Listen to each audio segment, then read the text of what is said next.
வணக்கம் நண்பர்களே, நான் உங்கள் மியூசிக் டீச்சர் பாபு.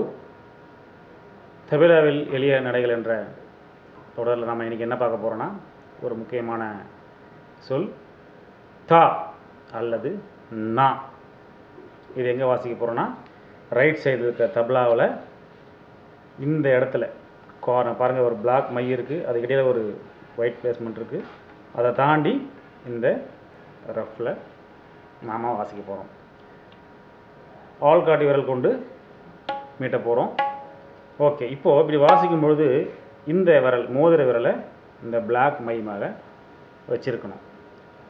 ஆக்சுவலாக தப்லா கற்றுக்கிறவங்க முதல்ல தப்லா இப்படிலாம் வாசிக்கிறாங்க பார்த்துட்டு இந்த விரலை போட்டு நல்லா மடித்து வச்சுக்கிட்டு இப்படி வச்சா தான் வரும் போல் அப்படின்னு வச்சு ட்ரை பண்ணிவிட்டு ஒரு 2 நாள்லேயே இங்கே வலிக்குது இங்கே வலி இருக்குது அப்படின்னு ஃபீல் பண்ணுறாங்க. ஆக்சுவலாக இந்த விரல் நாம் எதுக்கு வைக்கிறோம்னாக்கா, தேவையில்லாத நோட்டு சஸ்டெயின் ஆகிறத அரெஸ்ட் பண்ணுறது தான். இப்போ பாருங்கள்,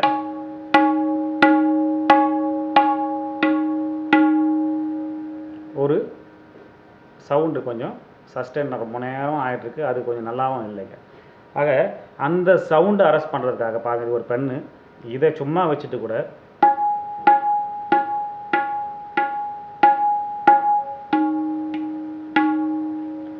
ஆக அந்த சவுண்டை அரெஸ்ட் பண்ணுறதுக்காக தான் நம்ம அந்த விரல் வைக்கிறோம்.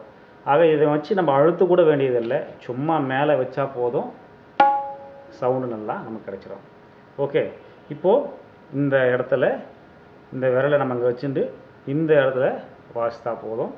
1 2 3 4 1 2 3 4.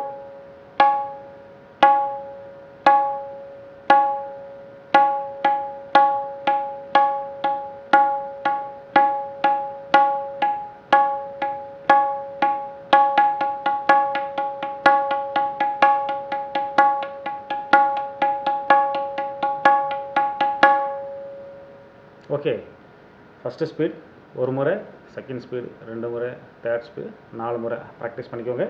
இந்த சவுண்டை கரெக்டாக வர அளவுக்கு திரும்ப திரும்ப திரும்ப திரும்ப ப்ராக்டிஸ் பண்ணி அடுத்த லெசன் வர்றதுக்குள்ளே இதை க்ளீன் சவுண்டாக கொண்டு வந்துடுங்க.